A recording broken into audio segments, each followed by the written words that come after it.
Musica a volume altissimo per più di 12 ore e 200 persone circa che hanno ballato tutta la notte, un cosiddetto rave party in piena regola, insomma, che ha fatto infuriare decine di residenti di Monselice che hanno tempestato di chiamate i centralini delle forze dell'ordine. La festa si è svolta dal pomeriggio alla mattina del giorno dopo, organizzata da un trentenne in un'area agricola privata e recintata. Allertati dai residenti, i carabinieri sono arrivati sul posto, hanno identificato alcuni partecipanti e arrestato un trentenne vicentino.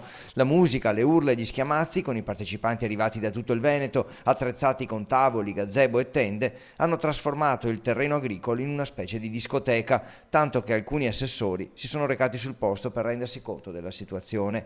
I carabinieri hanno chiesto di abbassare la musica, ma trattandosi di festa privata le norme sono diverse, e poi hanno arrestato un trentenne di Gambugliano nel Vicentino che è stato trovato in possesso di 4 grammi di marijuana oltre a LSD e hashish. Ora potrebbero arrivare anche alcune denunce presentate dai residenti più arrabbiati.